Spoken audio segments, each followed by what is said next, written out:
సమూయేలు మొదటి గ్రంథం 18వ అధ్యాయం.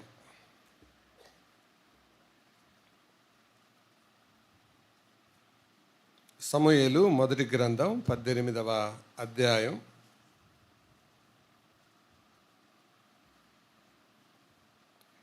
ఐదవ వచనాన్ని నేను చదువుతాను. దావీదు సౌలు తనను పంపిన చోట్లకెల్లను పోయి సుబుద్ధి కలిగి పని చేసుకొని వచ్చెను గనుక సౌలు యోధుల మీద అతనిని నియమించెను. జనులందరి దృష్టికిని సౌలు సేవకుల దృష్టికిని దావీదు అనుకూలుడై ఉండెను. అదే అధ్యాయం 14వ వచనం. మరియు దావీదు సమస్త విషయములలో సుబుద్ధి కలిగి ప్రవర్తింపగా యెహోవా అతనికి తోడుగా ఉండెను. 30వ వచనం. ఫిలిష్తీయుల సర్దారులు యుద్ధమునకు బయలుదేరుచు వచ్చిరి. వారు బయలుదేరినప్పుడెల్లను దావీదు బహు వివేకము కలిగి ప్రవర్తించుచు రాగా సౌలు సేవకులందరికంటే అతని పేరు బహు ప్రసిద్ధికెక్కెను. ప్రియులారా, మనం పోయిన వారం బుద్ధి గురించి జ్ఞాపకం చేసుకున్నాం. హోషేయ గ్రంథం 13:13 ఆధారంగా క్రైస్తవ జీవితంలో ఉండవలసిన ఒక 6 రకాలైన బుద్ధుల గురించి నేను మీకు జ్ఞాపకం చేయడం జరిగింది. బుద్ధి అనేది వృద్ధిలోనికి నడిపించేది. బుద్ధి లేని వాళ్ళు ఏమన్నా వృద్ధిలోనికి రారు. అలాగే అది పాత నిబంధన. కొత్త నిబంధనలో బుద్ధి లేని వారు ఎత్తబడరు. అది మత్తయి సువార్త 25వ అధ్యాయం.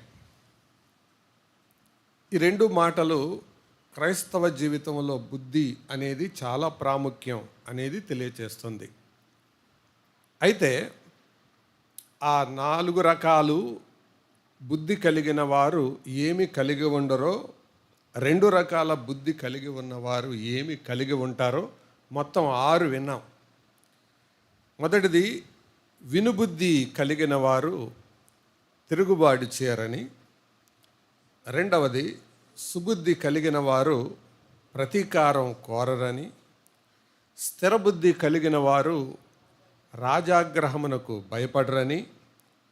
స్వస్థబుద్ధి కలిగిన వారు ఇతరుల కంటే తమను తాము ఎక్కువగా ఎంచుకొనరని. నిబ్బరమైన బుద్ధి కలిగిన వారు నిరీక్షణ కలిగి ఉంటారని. శ్రేష్టమైన బుద్ధి కలిగిన వారు వర్ధిల్లుచూ ఉంటారని. ఈ సంగతులు పోయిన వారం జ్ఞాపకం చేయడం జరిగింది. దాంట్లో వినుటను గురించి పోయిన వారం మనం విన్నాం. వినుట అనేది బేసిక్ థింగ్. అది వ్యక్తిగత జీవితంలోనైనా, కుటుంబంలోనైనా, సంఘములోనైనా, సమాజంలోనైనా వినే అలవాటు లేని వాళ్ళు సహజంగా సమస్యలకు కారకులవుతారు. మళ్ళీ చెప్తున్నాను, వినే అలవాటు లేని వాళ్ళు సమస్యలకు కారకులవుతారు. ఒక పిల్లవాడు తల్లిదండ్రుల మాట వింటలేదనుకోండి, ఇంట్లో ఒక సమస్య అవుతాడు. ఒక అమ్మాయి తల్లిదండ్రుల మాట వింటలేదనుకోండి, ఇంటికి ఒక సమస్యగా అవుతుంది. అలాగే ఒక ఉద్యోగస్తుడు తన పై అధికారుల మాట వింటలేదనుకోండి, ఆ ఆఫీస్కి అతడు ఒక సమస్యగా మారుతాడు. అలాగే ఒక విశ్వాసి తన ఆత్మీయ నాయకుల మాట వింటలేదనుకోండి, ఆ సంఘానికి అతడు ఒక సమస్యగా మారుతాడు. అలాగే సమాజంలో అధికారులు, దేవుడు వారిని మనకు అనుగ్రహించారు.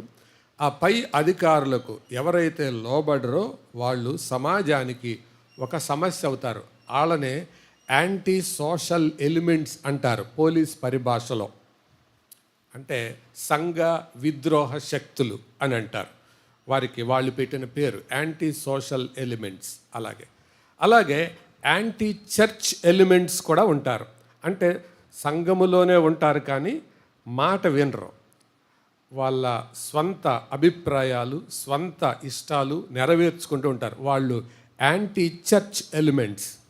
అలాగే కుటుంబంలోనే ఉంటారు కానీ తల్లిదండ్రుల మాట వినరు, భర్త మాట వినరు, పెద్దల మాట వినరు.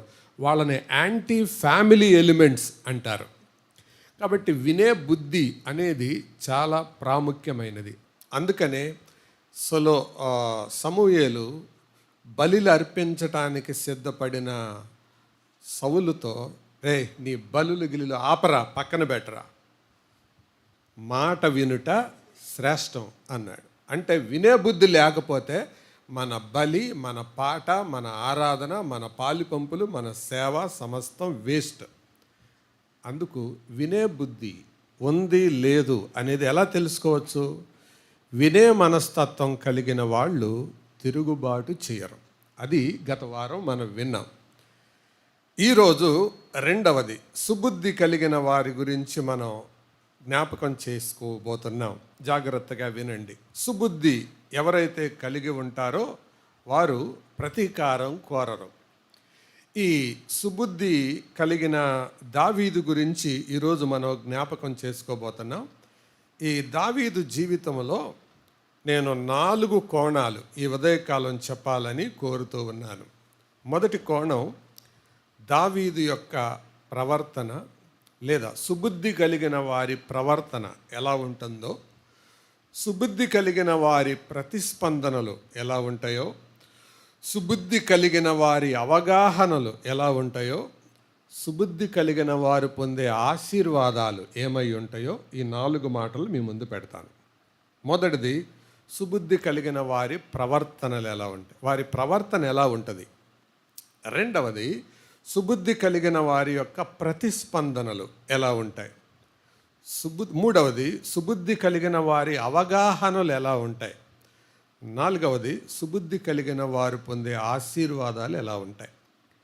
అంటే సుబుద్ధి అనేది క్రైస్తవ జీవితంలో మరొక సుగుణం.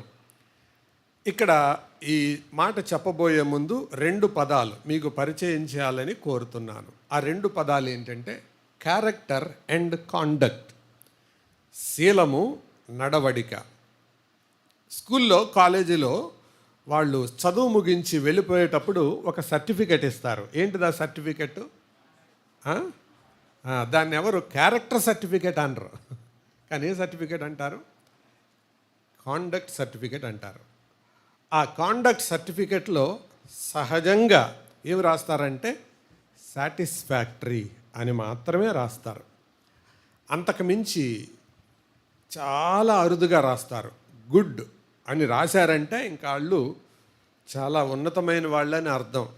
తర్వాత వెరీ గుడ్ అని రాశారంటే ఇంకా ఉన్నతమైన వాళ్ళు అని అర్థం. నేను కాలేజీలో జాయిన్ అయినప్పుడు, ఒక కాలేజీలో జాయిన్ అయిపోయాను. ఆ కాలేజీలో జాయిన్ అయినప్పుడు కాండక్ట్ సర్టిఫికేట్ తీసుకొని వెళ్ళి, కాండక్ట్ సర్టిఫికేట్ కూడా అడిగితే తీసుకెళ్ళి ఇచ్చాను. దాంట్లో వెరీ గుడ్ అని పెట్టారు నాకు స్కూల్, అంతకుముందు ఇన్స్టిట్యూషన్ వాళ్ళు. తర్వాత వేరే కాలేజీలో సీట్ రావడం వలన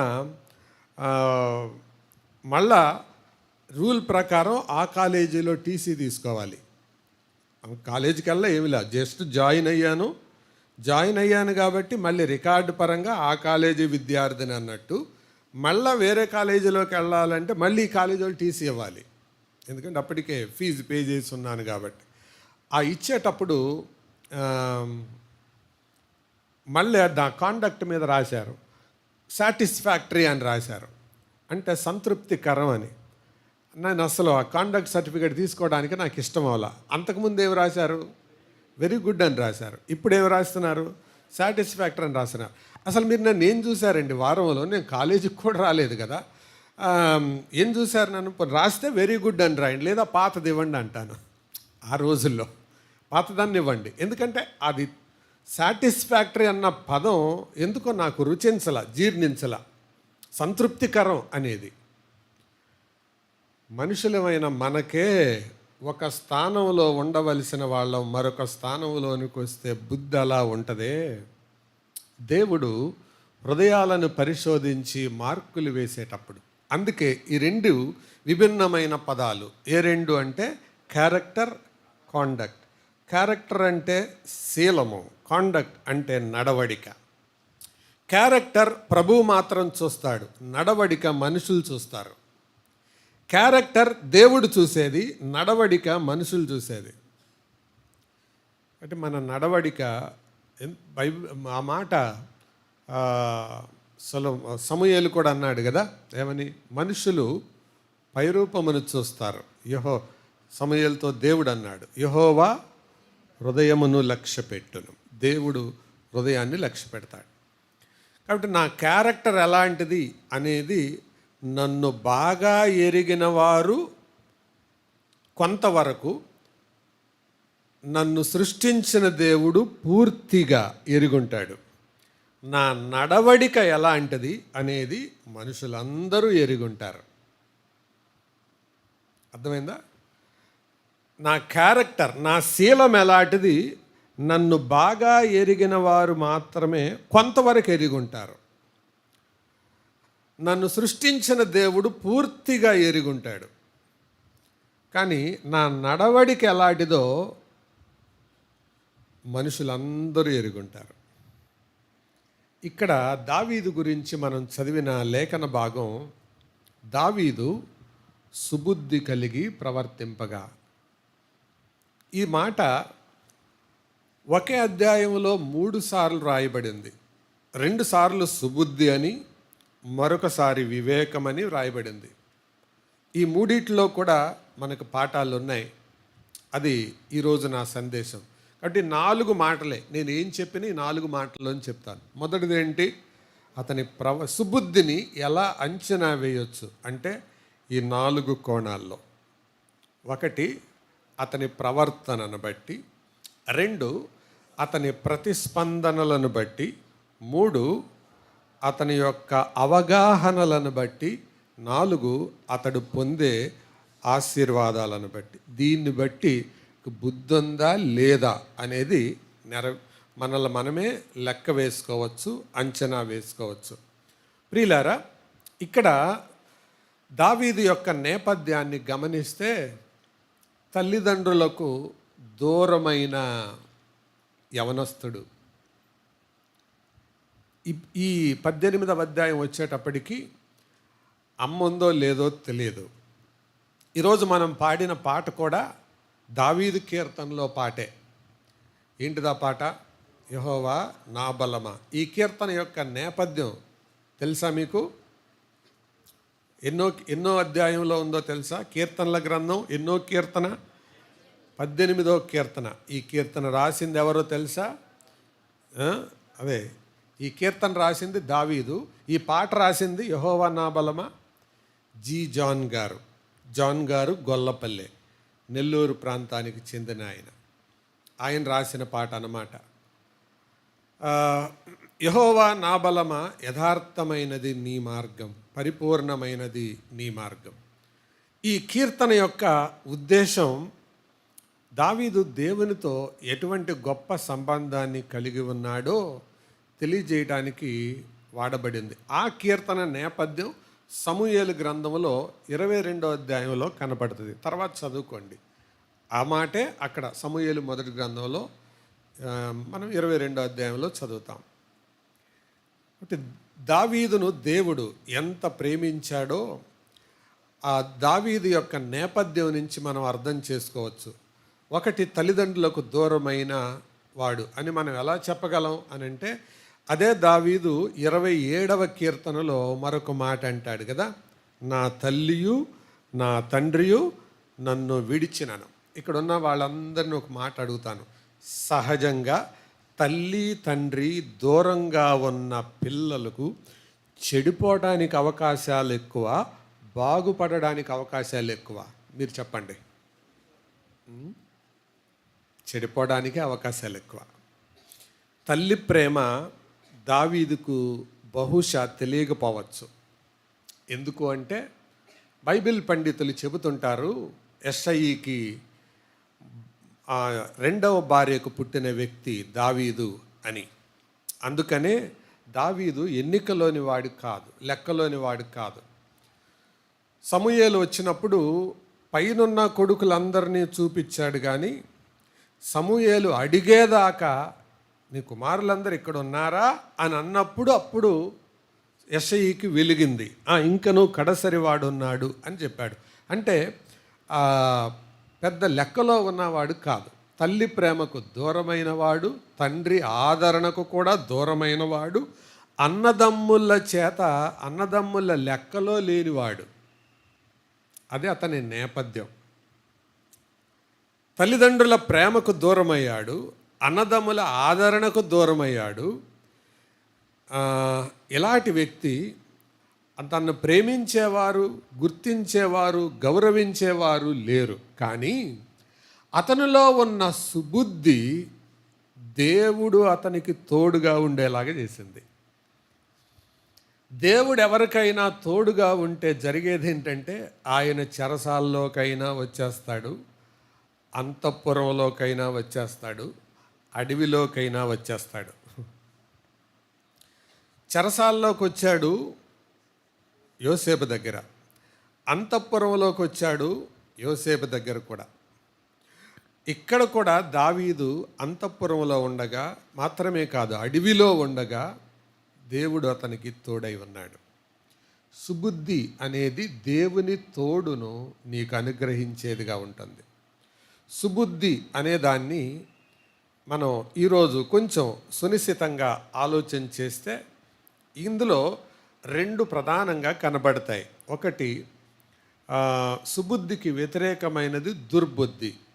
ఈ దుర్బుద్ధి కలిగిన వారిలో గర్వము, అతిశయం కనపడుతుంది. ఇప్పుడు వినండి, తల్లిదండ్రులకు దూరమైన వ్యక్తి, అన్నదమ్ములను గుర్తించని వ్యక్తి, దేశములో పెద్ద గుర్తింపు పొందని మారుమూల ప్రాంతంలో ఉండే వ్యక్తి అకస్మాత్తుగా ఫ్లడ్ లైట్లోకి వచ్చేసాడు. ఫ్లడ్ లైట్లోకి రాగానే, అంటే పట్టపగలు వెలుగులాంటి పరిస్థితిలోకి రాగానే అతని యొక్క మనస్తత్వం ఎలా ఉంటుంది అంటే ఒక హీరోలాగా మారిపోతాడు. అంటే కాలర్ లేపటం, తల ఎగరేయడం, లేకపోతే కొద్దిగా హీరోలాగా నడవడం, తన గొప్పతనాన్ని ప్రదర్శించుకోవడం, ఇలాంటి పనులు చేస్తుంటారు జనరల్గా. అవునా? పైగా మామూలుగా ఆదరణకరమైన పరిస్థితుల్లో నుంచి వచ్చిన వాడైతే పర్వాలా, కుటుంబంలో నుంచి పెద్ద గుర్తింపు, ఆదరణ లేదు, ప్రజలలో కూడా అంతకుముందు వరకు గొలియాతును చంపే వరకు అతన్ని పెద్దగా ఎరిగిన వారు లేరు, అన్నదమ్ముల నుంచి అంత పెద్ద ఎంకరేజ్మెంట్ ఏమి లేదు. ఇటువంటి పరిస్థితులలో ఉన్న దావీదు ఇట్లాంటి పరిస్థితుల్లో ఉండి ఎంత దీనుడిగా ప్రవర్తించాడో ఈ అధ్యాయంలో 3 సార్లు వ్రాయబడింది. అది విశేషం.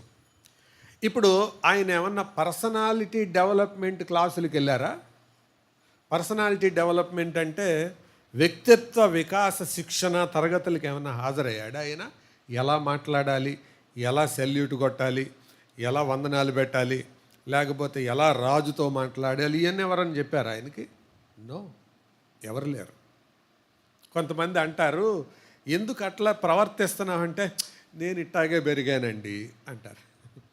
నేను ఇట్లాగే పెరిగానండి అంటారు. అంటే నువ్వు ఇట్లాగే పెరిగితే దేవుడు నీకు తోడుగా ఉంటే నువ్వు అట్లా పెరగవు, గ్యారంటీ అది. దేవుడు తోడుగా ఉన్న వ్యక్తి అలా పెరగడు. ఈయనకి ఎవరు చెప్పారు రాజుతో ఎలా మాట్లాడాలి, పొగిడే ఆడవాళ్ళ మధ్య ఎలా ఉండాలి? ఆడవాళ్ళు కదా పొగిడింది, ఆడవాళ్ళేగా, స్త్రీలేగా. ఏమని పాడారు? సౌలు 1000 కొలదియు, దావీదు 10,000 కొలదియు శత్రువులను హతము చేశాను అని. నా చిన్నప్పుడు ఒక యవనస్తుడు ఉండేవాడు. అంటే ఇప్పుడు నా వయసు, నాకంటే వయసులో పెద్దోడేలే. మేమిద్దరం, తను తబలా ప్లే చేసేవాడు, నేను హార్మోనియం ప్లే చేసేవాడిని. అతను ఏంటంటే కొద్దిగా హిందీ సినిమా యాక్టర్ లాగా ఉండేవాడు, కాకపోతే నా భుజాల దాకే ఉండేవాడు. తను ప్రేమించే సినిమా యాక్టర్ ఏమో నాకంటే మూరడెత్తు ఉండేవాడు. ఆ తబలా కొట్టేటప్పుడు సహజంగా ఎవరన్నా టాలెంట్ కలిగిన వాళ్ళని అమ్మాయిలు కొంచెం స్పెషల్గా చూస్తుంటారు. ఆ ఎవరో ఒక అమ్మాయి చూసినట్టుంది, ఉండు బ్రదరు అనేవాడు పక్కనే నన్ను. సరే ఏంటి ఏం చేస్తున్నాడు అని చూడగానే వెంటనే ఇలాగ అనుకునేవాడు, చొక్కా ఇలాగ అనుకొని తల కదా ఏంటి ఇట్లాగ అంటున్నాడంటే అవతల నుంచి ఒక అమ్మాయి చూస్తుండేదన్నమాట. అంటే ఆఫ్టర్ ఆల్ తబలా వచ్చి చేత అయ్యి చేత కాకుండా కొట్టేవాడికే ఎంతుంటే అసలు ఇస్రాయేలు దేశం మొత్తంలో హీరోలాగా చలామణయ్యే ఈ వ్యక్తి ఆడవాళ్ల ముందు ఎలా నడవాలో ప్రవర్తించాలో ఎరిగాడు. అది సుబుద్ధి అనేవాడు. మాటికొకసారి అలా ఆయన ఎవరైనా బ్రదర్ మీరంతా హిందీ సినిమా యాక్టర్ లాగా ఉన్నారే అనగానే నిజమా అనేవాడు. వెంటనే పర్సు తీసేవాడు. పర్సు తీసి యువతల పక్కేమో ఆ హీరో ఫోటో ఉండేది, యువతలేమో అద్దం ఉండేది. ఈ ఫోటో చూసి ఇటు చూసుకునేవాడు. ఆ మధ్య పాపిడి తీసేవాడు.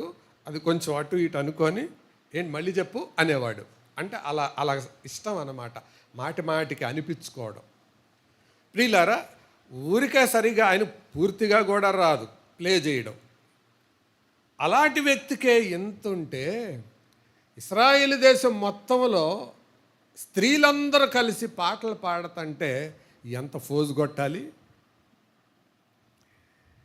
ఎంత స్టైల్ కొట్టాలి, ఎంత ప్రాకులాడాలి. కానీ 3 సార్లు రాయబడింది ఏంటి?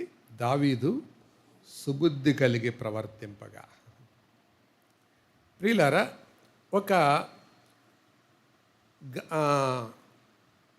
తత్వవేత్త ఇలాగన్నాడు, గర్విష్ఠుని 2 రకాలుగా గుర్తుపట్టవచ్చంట.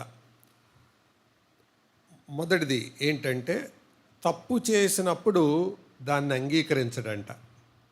రెండవది మంచి చేసినప్పుడు దాన్ని ఇతరులు ఆమోదించలేరంట. అర్థమైందా? ఒక గర్విష్ఠుని గుర్తుపడతాక 2 పరీక్షలు ఏంటంటే తాను తప్పు చేస్తే తనే తప్పు అని అంగీకరించలేడు, తప్పకుండా గర్విష్ఠి అని అర్థం. తప్పు చేసి కూడా తప్పు అని ఒప్పుకోని వాడు గర్విష్ఠివాడు. మంచి చేసినప్పుడు ఇతరులు దాన్ని ఆమోదించి మంచి అనలేరు, అది గర్విష్ఠి అండి. చేసింది మంచే కానీ అది మంచి అని అనలేరు, ఎందుకంటే అతని తత్వాన్ని బట్టి, స్వభావాన్ని బట్టి. దీన్ని ఈ రీతిగా గుర్తుపట్టవచ్చు. అంతేకాదు, దావీదులో అటువంటి దీనత్వం కనబడుతుంది. దావీదులో, సౌలులో అటువంటి దుష్టత్వం కనబడుతుంది. సెయింట్ ఆగస్టీన్ అనే ఆయన సంఘ పితరులలో ప్రారంభ దినాలలో ఉన్న ఆయన, మనం వింటాం కదా, ఆగస్టీన్ వాళ్ళ తల్లి మోనిక, ఆయన ఒక మాట అన్నాడు, అహంకారం దేవదూతల్ని దయ్యాలుగా మార్చింది, దీనత్వం మనుషుల్ని దేవదూతలుగా మారుస్తుంది. చెప్పండి ఒకసారి. అహంకారం దేవదూతల్ని దయ్యాలుగా మార్చింది, దీనత్వం మనుషులను దేవదూతలుగా మారుస్తుంది. దావీదు ఈ 2వ కోవకి చెందినవాడు. సుబుద్ధి కలిగి ప్రవర్తింపగా. ఇది ఈరోజు మన యొక్క టాపిక్. మొదటిగా అతని ప్రవర్తనను మనం చూద్దాం. ఏంటి అతని ప్రవర్తన? ఒకని ప్రవర్తన మనం సరిగా అంచనా వేయాలంటే అతనికి అధికారం ఇచ్చినప్పుడు ఎలా ప్రవర్తిస్తున్నాడో చూడాలి. రెండవది, అతను అపాయాల్లో ఉన్నప్పుడు ఎలా ప్రవర్తిస్తున్నాడో చూడాలి. మూడవది, అతనికి అవకాశం ఇచ్చినప్పుడు ఎలా ప్రవర్తిస్తున్నాడో చూడాలి. ఈ 3 సందర్భాల్లో ఒకని ప్రవర్తనను మనం అంచనా వేయచ్చు. అధికారం ఇచ్చినప్పుడు చూడాలి. పద్యాల్లో చదువుకునే పిల్లలకి పద్యం తెలుసు. అల్పబుద్ధి వానికి, చెప్పండి వచ్చిన వాళ్ళు, అదే మాకు తెలుగు పద్యాలే రావండి అంటారా? సరే నేను చెప్తాను. అల్పబుద్ధి వానికి అధికారం ఇచ్చిన దొడ్డవారి నెల్ల తొలగొట్టు. అల్పబుద్ధి కలిగిన వాడికి అధికారం ఇస్తే మంచోళ్ళనల్లా తోసిపడేస్తుంటాడంట. నేనల్లా వేమన శతకంలో ఆ పద్యం. అల్పబుద్ధి, ఎవరి బుద్ధి అయినా అల్పమైనదైతే, నీచమైనదైతే అతనికి అధికారం ఇస్తే మంచోళ్ళందరినీ చంపేస్తాడు అతను.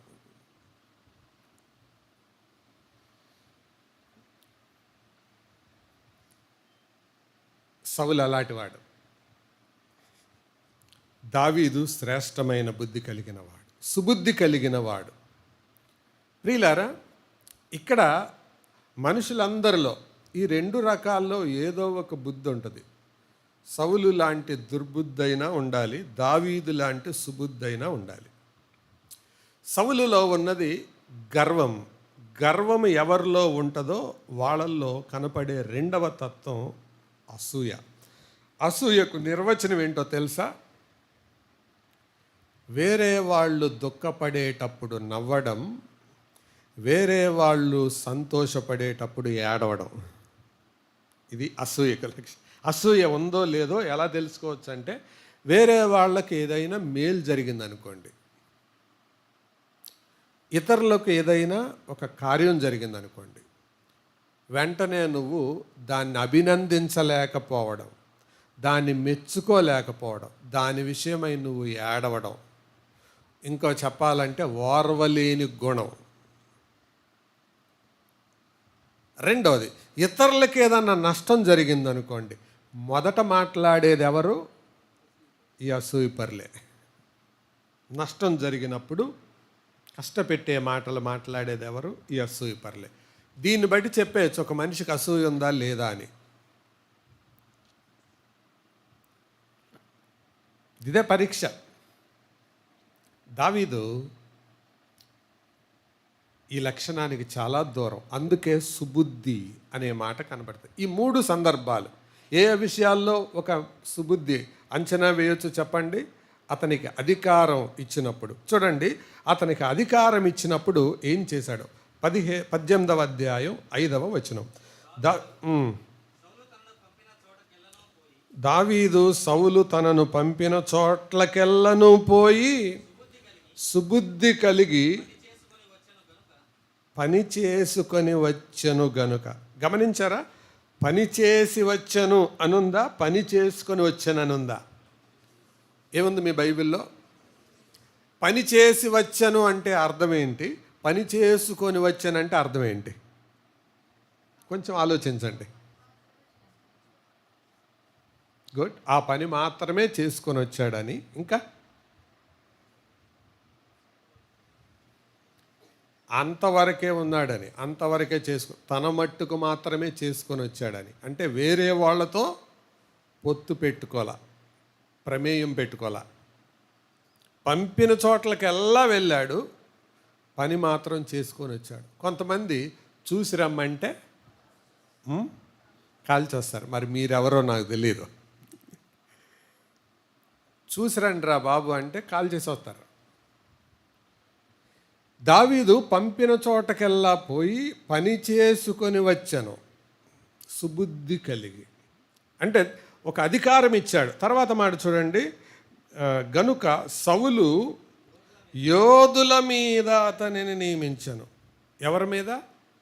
అప్పటికి ఇశ్రాయేలు దేశములో సౌలు కింద కొంతమంది యోధులు ఉన్నారు. సౌలు కింద ఉన్న యోధులు ఎవరెవరో చెప్తారా? బైబిల్ ఎరిగిన వాళ్ళు చెప్పండి. యోవాబు, వారు దావీదు తర్వాత కదా వాళ్ళు ముందుకు వస్తారు. ఇంకా ఎవరు చెప్పండి?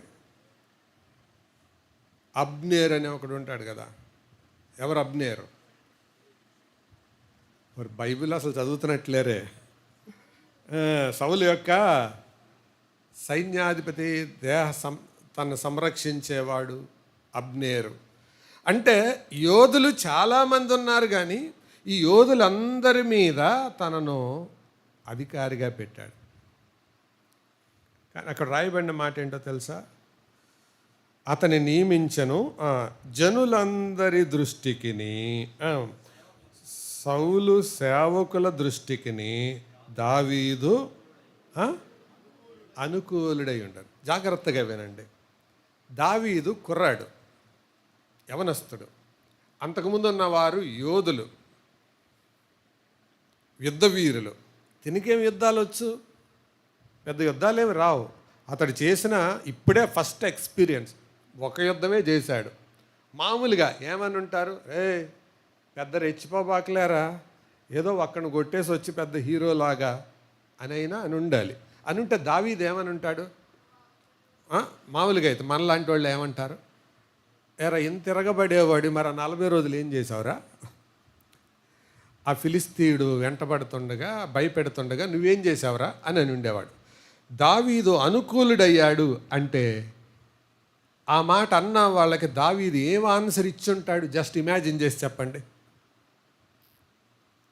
ఏమని ఉంటాడు?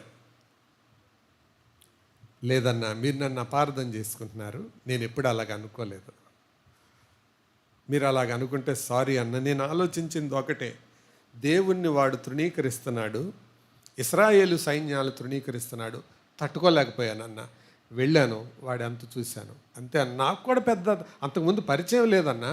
నేను ఎప్పుడు అడవుల్లో బడి పిట్టల్ని వచ్చే జంతువుల్ని వడిసెలతో కొట్టుకునేవాడిని నేను.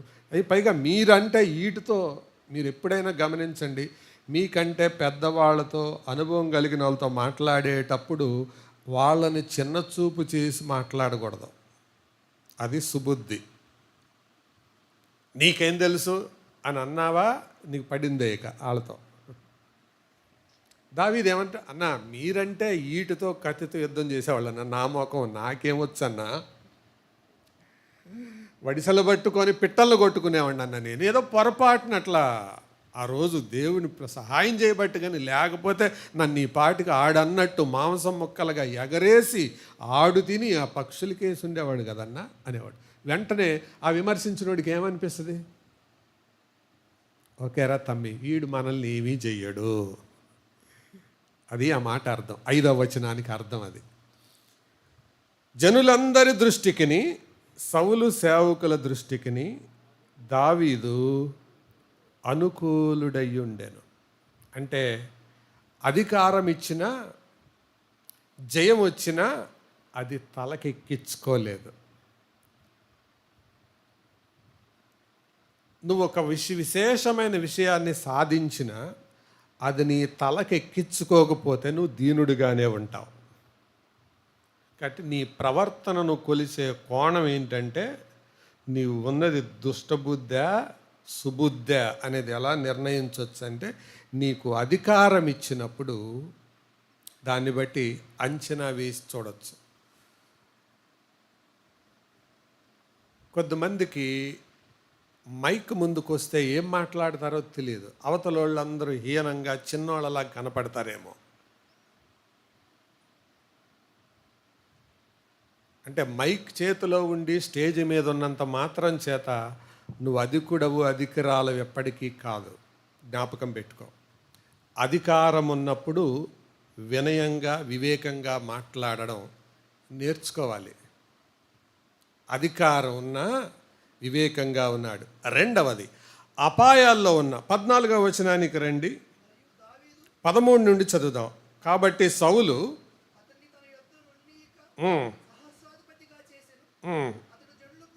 12వ వచనం కూడా చదివితే, యెహోవా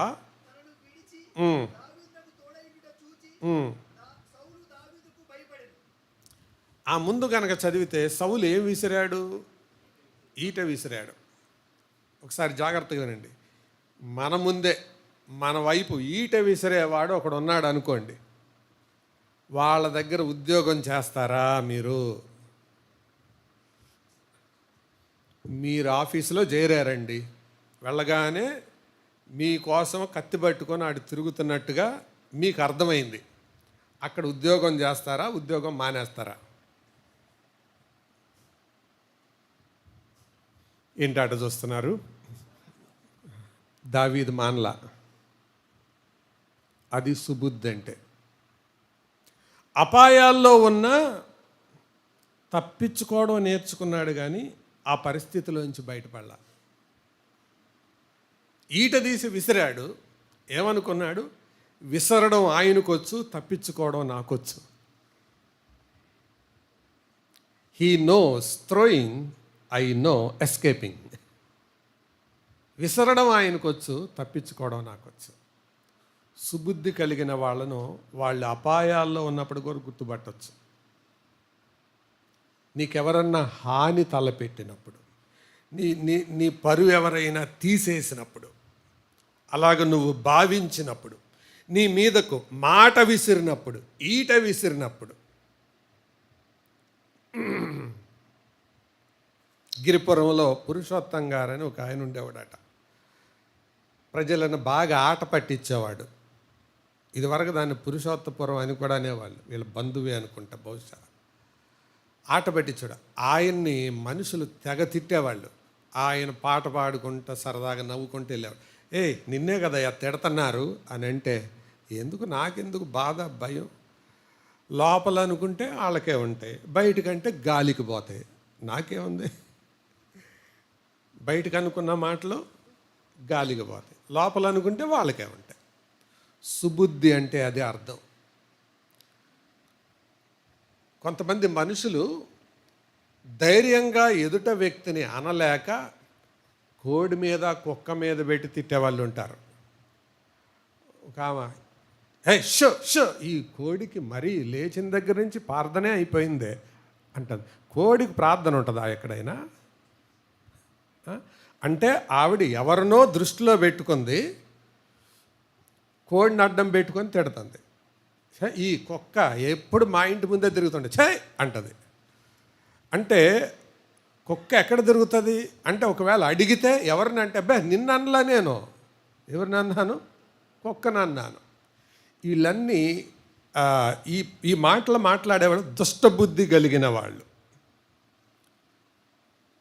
ఇటువంటి పరిస్థితులలో అపాయాలు తన ముందున్నప్పుడు సుబుద్ధి కలిగిన వాడు. తెలంగాణ ప్రాంతంలో పరిచర్య చేసిన విగ్ దొరగారి గురించి ఒక సంగతి దేవుని సేవకులు చెప్పగా నేను విన్నాను. ఆయన భార్య యునైటెడ్ కింగ్డమ్ నుంచి తెలంగాణ ప్రాంతానికి వచ్చారు. ఆంధ్రానే వెనకబడిందంటే తెలంగాణ ఆ దినాల్లో ఇంకా వెనకబడింది. ఆ ప్రాంతంలో ఉంటూ ఒక గుడిసేసుకొని అందులో ఉంటూ బయట గార్డెనింగ్ అంటే తోట పనులు చూసుకుంటూ పలుగు, పార అక్కడ బయట పెట్టారు. పొద్దుటే లేచి చూసేటప్పటికి పలుగు లేదు, పార లేదు.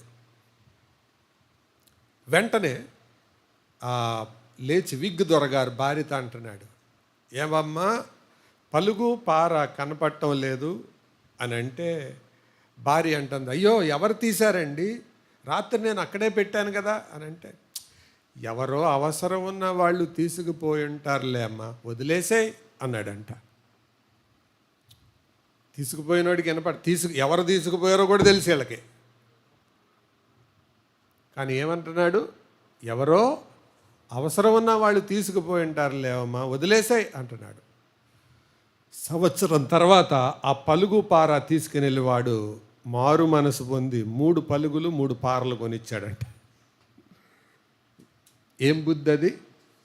సుబుద్ధి. మామూలుగా అయితే మనం ఏమంటాం, ఏ దొంగ సచ్చినోడు తీసుకెళ్ళాడో అవతల వాళ్ళు రెచ్చగొట్టడానికి, అంటే తీసుకెళ్ళినోడికి రోషం తగిలి పోట్లాటకు రావడానికి.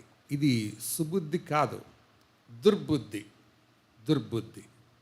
అపాయాల్లో ఉన్నప్పుడు గమనించాలి, అధికారం ఇచ్చినప్పుడు గమనించాలి.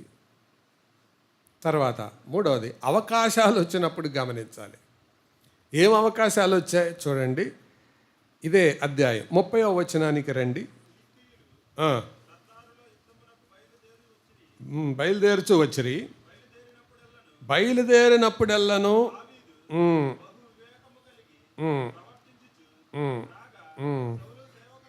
సౌలు సేవకులందరికంటే అతని పేరు బహు ప్రసిద్ధికి ఎక్కాను. ప్రియులారా, ఇతని పేరు టాప్ లెవెల్లోకి వెళ్ళింది. అతను వివేకంగా ప్రవర్తిస్తూ రాగా ఇతనుకుండే అవకాశాలు ఏమేంటో తెలుసా? సౌలు రాజుకి అల్లుడయ్యాడు. రెండవది, సౌలు రాజు ఇంట్లోనే ఉంటున్నాడు. ఒకటి అల్లరికం దొరికింది, 2 ఇల్లరికం దొరికింది. అయినా కూడా సౌలు రాజు అల్లుణ్ణి అని తను చెప్పుకోలే, రాజు కల్లుండి అని చెప్పుకోలే. అవకాశాలు వచ్చాయి, ఇంకేం అవకాశాలు వచ్చాయి? రాజును చంపే అవకాశం వచ్చింది. గొల్లియాతును చంపేవాడికి రాజును చంపటం ఓ పెద్ద కష్టమా? సింహాన్ని ఎలుగుబంటిని చంపేవాడికి ఈట. జాగ్రత్తగా విని జవాబు చెప్పింది.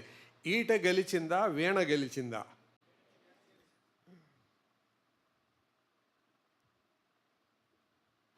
అదే సుబుద్ధి. ఈ మాటనే పట్టుకొని క్రొత్త నిబంధనలో రాసింది, కీడు చేత జయింపక మేలు చేత కీడును జయించడం, అది సుబుద్ధి. కానీ తన అవకాశాలు వచ్చాయి. ఈ తన యొక్క ప్రతిస్పందనలు ఎలా ఉన్నాయి అంటే ఎప్పుడు ఒకేలాగా, నో చేంజ్.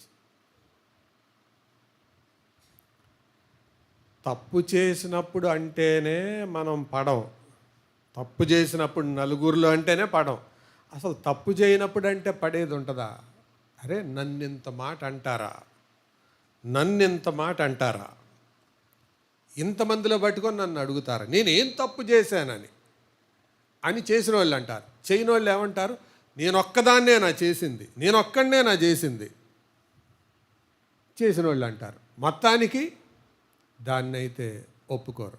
దావీదులది లేదు. మునుపటి లాగున సేమ్. ఇంట్లో ఉన్నప్పుడు ఎలా ఉన్నాడో, అడవిలో ఉన్నప్పుడు ఎలా ఉన్నాడో, గొల్లియాతు ముందున్నప్పుడు ఎలా ఉన్నాడో, స్త్రీలు కీర్తనలు పాడేటప్పుడు ఎలా ఉన్నాడో, సౌలు తనను అధికారిగా నియమించినప్పుడు ఎలా ఉన్నాడో సేమ్, ఒకటే రకమైన. దీన్నే స్థిరత్వం అంటారు. అతని ప్రతిస్పందన ఏంటి? దీనత్వం, స్థిరత్వం. అందుకే 14వ వచనంలో ఏం చదివాం? మరియు దావీదు సమస్త విషయములలో సుబుద్ధి కలిగి ప్రవర్తింపగా యెహోవా అతనికి తోడుగా ఉండాడు. దేవుడు అతనికి తోడుగా ఉన్నాడు. ఎంత అద్భుతమైన మాట అండి. దేవుని తోడు ఇతను కలిగినవాడు. 3వ మాట చెప్తాను, అతని అవగాహనలో. అంటే అవగాహన అనేది మన గురించి 3 రకాలైన వ్యక్తులకు అవగాహన ఉంటుంది. ఒకటి, మన గురించి ప్రజలేమనుకుంటున్నారు. రెండవది, మన గురించి దేవుడేమనుకుంటున్నాడు. మూడవది, తన గురించి శత్రువులు ఏమనుకుంటున్నారు. అవగాహనలో ఇన్ని రకాలు. తన శత్రువుగా భావించే సౌలు ఏమనుకుంటున్నాడు? 18వ వచనానికి రండి. 18. అందుకు దావీదు, నేనెంతటి వాడను అంటే ఇది అతని యొక్క వ్యక్తిగతమైన అవగాహన. తన గురించి తను ఏమనుకుంటున్నాడు? నేనెంతటి వాడను. ఒకసారి నా వైపు చూడండి అందరూ. ఇశ్రాయేలు ఆడవాళ్ళందరూ ఏం పాడుతున్నారు? దావీదుకు 10,000 కొలది అంటున్నారు. దావీదు ఏమంటున్నాడు? నేనెంతటి వాడిని అంటున్నాడు. ఈ యెహోవా నిస్సి సంఘం మొత్తములో నువ్వే సూర్యుడివి, నువ్వే తోపువి అని గనక అంటే అసలు వాళ్ళను పట్టగలమా?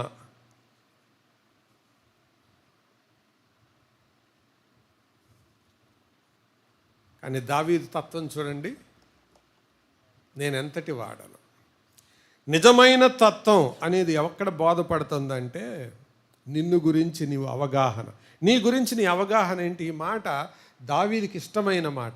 నేనెంతటి వాడను అన్నాడు. ఎక్కడ? ప్రారంభంలో. సమూయేలు 2వ గ్రంథం 7వ అధ్యాయంలో మళ్ళీ అదే మాట అన్నాడు. 2వ సమూయేలు 7వ అధ్యాయం చూడండి. వచనం చెప్పండి.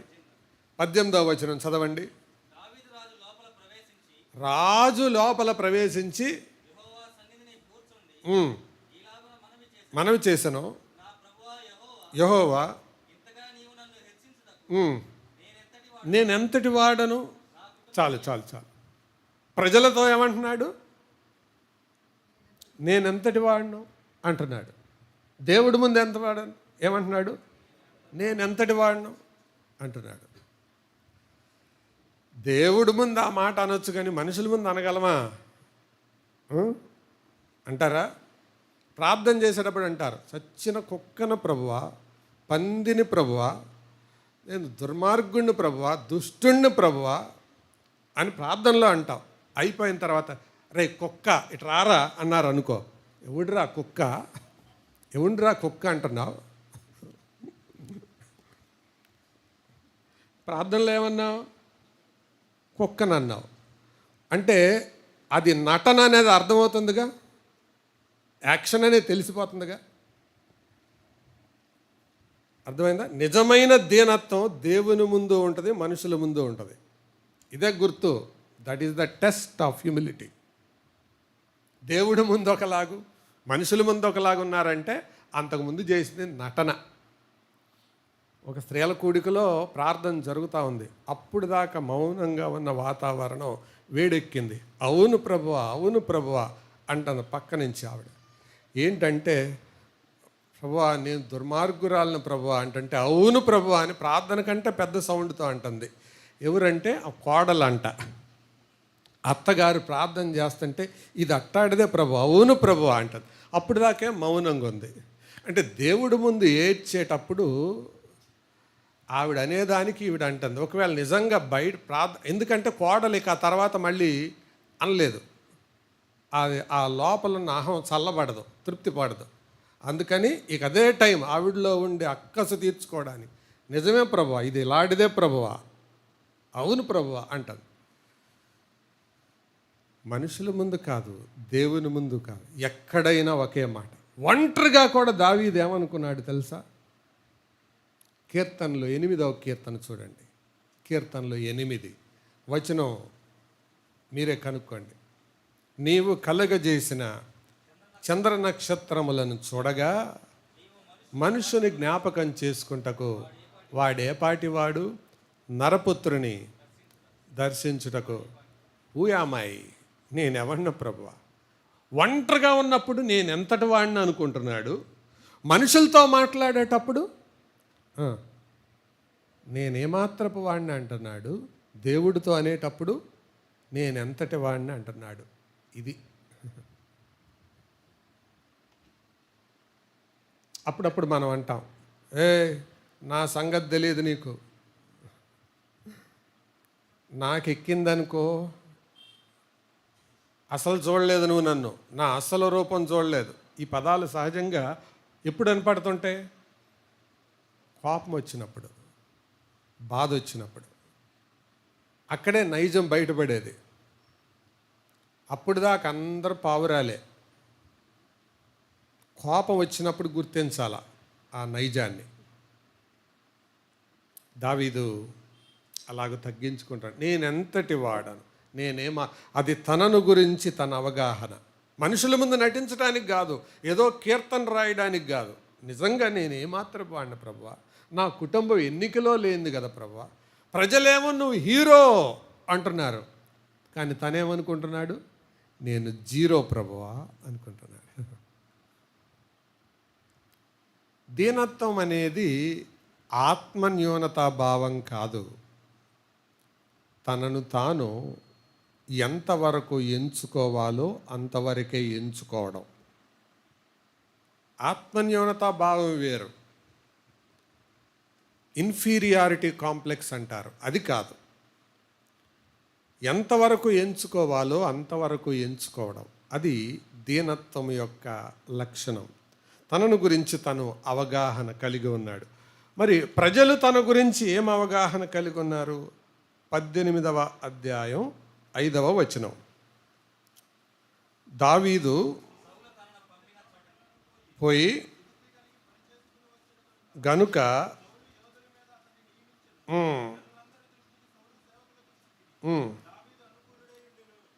ప్రజల అవగాహన ఏంటి? దావీదు అనుకూలుడు. అదే అధ్యాయం 16వ వచనానికి రండి. ఇశ్రాయేలు వారితో ఆ, ఆ,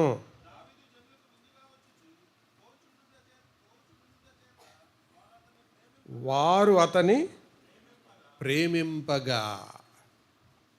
ప్రజల దృష్టిలో దావీదెవరు? A good one, a lovable one. అర్థమైందా? 30వ వచనానికి వస్తే చివరి భాగం, బహు ప్రసిద్ధికెక్కెను అంటే famous one. Who was David? A famous one, a lovable one and a good one. ప్రజల దృష్టి, ప్రజలు దావీదు ఎవరయ్యా అని అంటే దావీదు గురించి వాళ్ళు ఇచ్చే సాక్ష్యం ఏంటి? దావీదును అస్సలు మనం చెప్పలేమండి, దావీదు లాంటి వాడు లేడండి అంటారు ప్రజలు. దావీదుతో నీ సంబంధం ఏంటయ్యా అంటే, హీజ్ మై ఫ్రెండ్ అండి, నా స్నేహితుడండి, ప్రేమించేవాడు. అంతేకాదు, దావీదు మీతో బాగుంటాడా? చాలా బాగుంటాడండి, అనుకూలుడు. ఇది అవగాహన. ప్రజలు తనను గురించి అవగాహన చేసుకున్నది ఈ రకంగా, తనను తాను అవగాహన చేసుకుంది ఆ రకంగా. ఇక దేవుడు తనను అవగాహన చేసుకుంది ఎట్లా? ఏమన్నాడు? నా హృదయానుసారుడు, నా చిత్తానుసారుడు. దేవునికి ఉన్న అవగాహన అది. దేవుడేమో he is the man after my own heart అంటాడు. ప్రజలేమో ఇలాగంటారు. దావీదేమనుకుంటాడు? నేనెంత మాత్రపోండి ప్రభువా, నేనెంతటోండి ప్రభువా. మనం చాలాసార్లు ఈ మాట అంటాం కానీ పైకి అంటాం నేనెంతటి వాడిని, నాదేముందండి అంటారు, కానీ ఆ లోపట అహం దాగి ఉంటుంది. కరెక్ట్ బ్రదర్, మీరు నన్ను గుర్తించారు.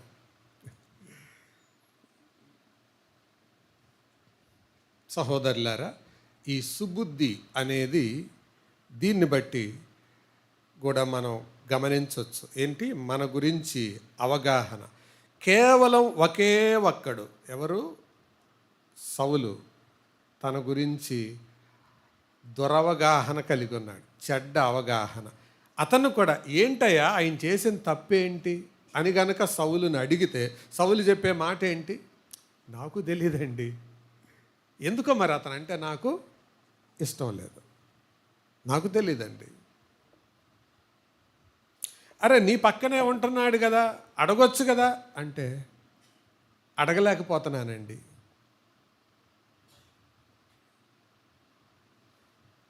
అరే నీ ఇంట్లోనే ఉంటున్నాడు, నువ్వు ఈట పట్టుకున్నప్పుడల్లా వీణ పట్టుకుంటున్నాడు, అడగొచ్చు కదా అంటే అడగలేకపోతున్నానండి, అదే నా వీక్నెస్ అండి అంటాడు. మళ్ళీ ఈటు తీసుకుంటాడు.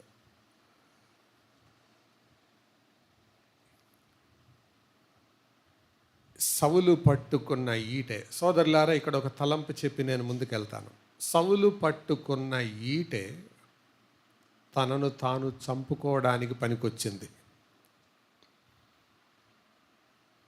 ఇదే సమూయేలు గ్రంథం ఆఖరి అధ్యాయంలోకి వెళ్తే మీకు కనపడుతుంది. తన ఈటో తన కత్తో ఏదో ఒకటి,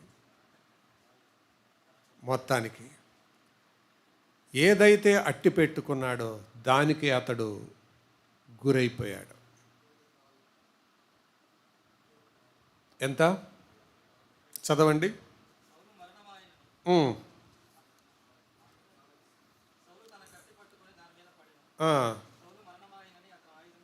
31:4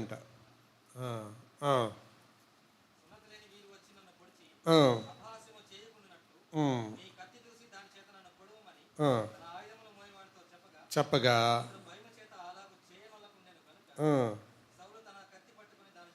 దాని మీద పడెను. కాబట్టి అనవసరంగా తీసుకున్న ఆ ఆయుధం తనని చంపుకోవడానికి కారణమైంది. అది ఈట కావచ్చు, కత్తి కావచ్చు, ఏదైనా. ఇది మనకు ఒక పాఠం ఉంది. ఎవరైనా నిర్దోషులుగా ఉంటే వాళ్ళను ఒక మాట ద్వారా, ఒక చేత ద్వారా వారిని బాధ పెట్టాలని గనక చూస్తే అది ఎప్పటికీ నీకే తగులుతుంది. Take care. ఎక్కడికి పోదది. నిర్దోషులైన వారి మీద నెపం మోపాలని, బాధపరచాలని, ఇబ్బంది పరచాలని చూస్తే అది నీ కొరకు మిగిలి ఉంటుంది అన్నమాట. అది నీకు హాని చేయటానికి. చివరి తలంపు, అతడు పొందిన ఆశీర్వాదం. ఏంటి ఆశీర్వాదం? 12వ వచనం, 18-12. యెహోవా తనను విడిచి దావీదునకు తోడయుండుట చూచి సౌలు దావీదునకు భయపడెను. రాజును చూసి కిందోళ్ళు భయపడాలా? కిందోళ్ళని చూసి రాజు భయపడాలా? భయపడాలి. రివర్స్. ఎందుకు? దేవుని ఆశీర్వాదం, అది దేవుని తోడు. అంటే దావీదును చూసినప్పుడల్లా సౌలుకి ఒట్టి దావీదే కనపట్లా. ఎవరు కనపడుతున్నారు? దేవుడు కనపడుతున్నాడు. ఇంకొకటి, దేవుడు తనను వదిలేసినట్టు అర్థమైంది. ఆ మాట కూడా చదివాం కదా మనం. యెహోవా తనను విడిచి దావీదునకు తోడయుండుట చూచి, అంటే తనను వదిలిపెట్టేశాడు దేవుడు. దావీదుకు తోడయుండుట చూచి భయపడ్డాడు. సోదరుడా, సోదరి, యవన బిడ్డ, యవనస్తురాలా, ఈ సుబుద్ధి కలిగి నీవు ప్రవర్తిస్తే దేవుని తోడు నీవు చూస్తావు. గాడ్స్ ప్రెజెన్స్ నీ చదువులో, నీ ఉద్యోగంలో, నీ వివాహంలో, నీ కుటుంబంలో, నీ యొక్క వృత్తి జీవితంలో దేవుని తోడు నీతో ఉంటుంది. దేవుని తోడు ఉంటే ఎంత గొప్పదో పూర్వీకులు పాట రాశారు. నీవు తోడై ఉన్న చాలు యేసు నిత్యము నాకది మేలు. ఆయన మనతో ఉంటే చాలు, ఆయన నీతో ఉంటే చాలు. కానీ దేవుడు సుబుద్ధి కలిగిన వారికి తోడై ఉంటాడు. ఈరోజు ఒక ప్రశ్న, నిన్ను గురించి నువ్వేమనుకుంటున్నావు? నిన్ను గురించి నీ ప్రజలేమనుకుంటున్నారు? నిన్ను గురించి దేవుడేమనుకుంటున్నాడు? నీ అవగాహన నీ గురించి ఏంటి? అబ్బా, నేను టాప్ అండి, అసలు ఈ చర్చ్ మొత్తంలో నేనేనండి ప్రధానమైన వ్యక్తిని అని అనుకుంటున్నావా? జాగ్రత్త. ప్రారంభంలో నేను ఆ మాట చెప్పాను. ఏంటిది ఆ మాట? అహంకారం దేవదూతలను దయ్యాలుగా మార్చింది. దీనత్వం మనుషులను దేవదూతలుగా మారుస్తుంది. దావీదు అటువంటి వ్యక్తి. అహంకారం అనేది మనం ఎప్పుడు కలిగి ఉండొద్దు. ఇది మొదటి ఆశీర్వాదం. రెండవ ఆశీర్వాదం ఏంటో తెలుసా? రెండవ ఆశీర్వాదం ఇదే అధ్యాయం 14వ వచనం చదివాం. చివరికి 30వ వచనానికి వద్దాం. బయలుదేరుచూ వచ్చిరి. బయలుదేరినప్పుడెల్లను దావీదు ప్రవర్తించుచూరాగా బహు ప్రసిద్ధికెక్కాను. ప్రసిద్ధికెక్కుతావు,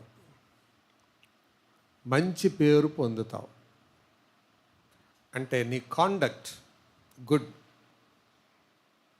ప్రజల ఎదుట ఒక మంచి వ్యక్తి, సాక్ష్యం కలిగిన వ్యక్తిగా అవుతావు.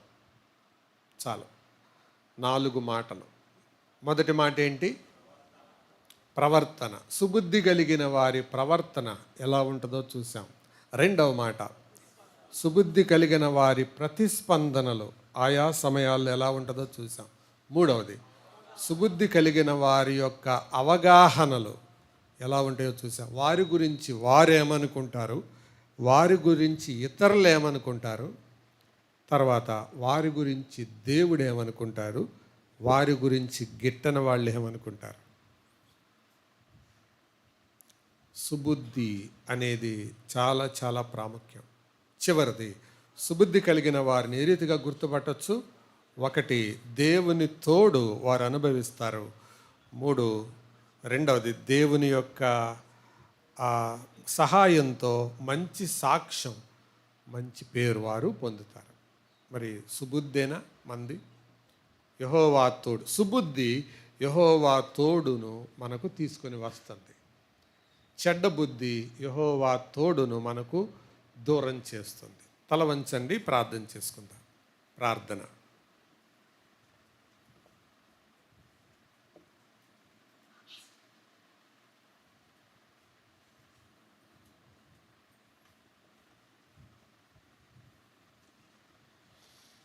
పరిశుద్ధుడైన తండ్రి, సకల యుగములలో రాజైన దేవ, ఒక వ్యక్తిలో ఉండవలసిన బుద్ధి ఏ ఏ కోణాలలో ఉండాలో మేము జ్ఞాపకం చేసుకుంటూ ఉన్నాం.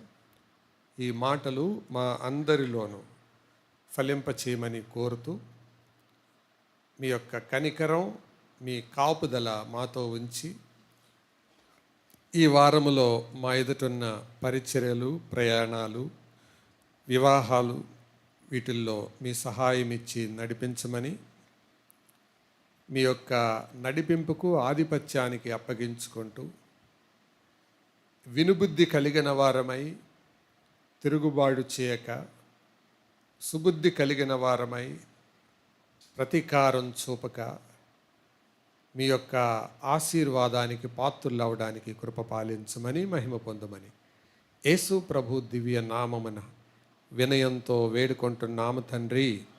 ఆమేన్.